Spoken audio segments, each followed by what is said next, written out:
What's happening all? Welcome back to another lesson. So today's lesson we're going to talk about getting rid of this slice. Now, you don't need a knife for this one.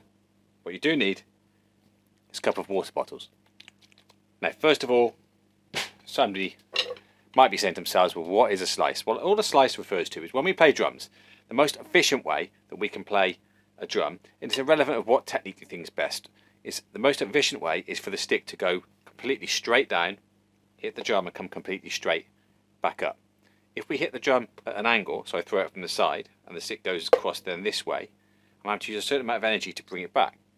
And so whatever technique you're using, the most efficient way is if it's moving straight up and down.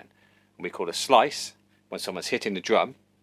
What's happening is they're either slicing like this with their left hand, or maybe they're slicing with their right hand. Now I'm exaggerating there. A slice can be a tiny amount. It doesn't take that much of a slice to make quite a big difference to how the stick connects with the head.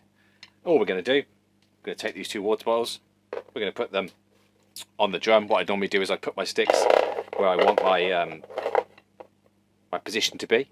So I'll do it straight onto the camera so you can see. And then what I do is we choose a distance either side of that stick and I try and play. Now I don't mind a little bit of movement, but I've got this about 2 inches wide, and all I'm going to practice doing then is just simply coming up and down and hitting the drum. Now it works a bit better on a practice pad because obviously the drum's going to eventually knock these things around, but they're full of water, so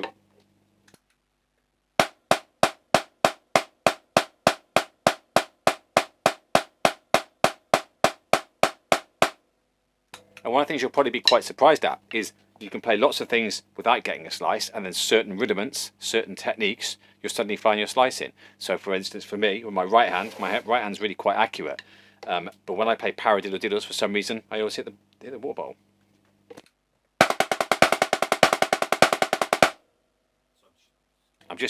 I'm just tapping the bottom of this one here. Let's try a bit closer.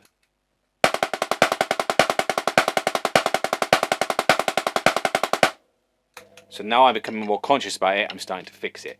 So for some of you, it's going to be fixing an actual problem, an actual slice that you really want to get rid of. And this is a nice way, simple, cheap way of stopping that slice. For some of you, it may just be that you don't even know you're doing a slice. You may put your water bottles on and suddenly realise, God, whenever I play flam accents, I'm slicing outwards. Now, are slices the end of the world? Not really. Sometimes a slice actually, to get a lot of height, especially if you start to use morello and stuff like that, might not be a problem. So don't think that this is all about every stroke that you ever play being perfect, but there's a big percentage of the drumming that you're going to do is going to be more efficient, which inevitably means you're going to be able to play faster, more effectively, if you're going straight up and down. So that's a slice, that's a fix. If you enjoyed this lesson, leave me some comments. Oh, if you want to do both hands at the same time, just pick up 3 of these. One in the middle, one either side. No more slice. Please subscribe, hit the notification button. You get to see these videos first.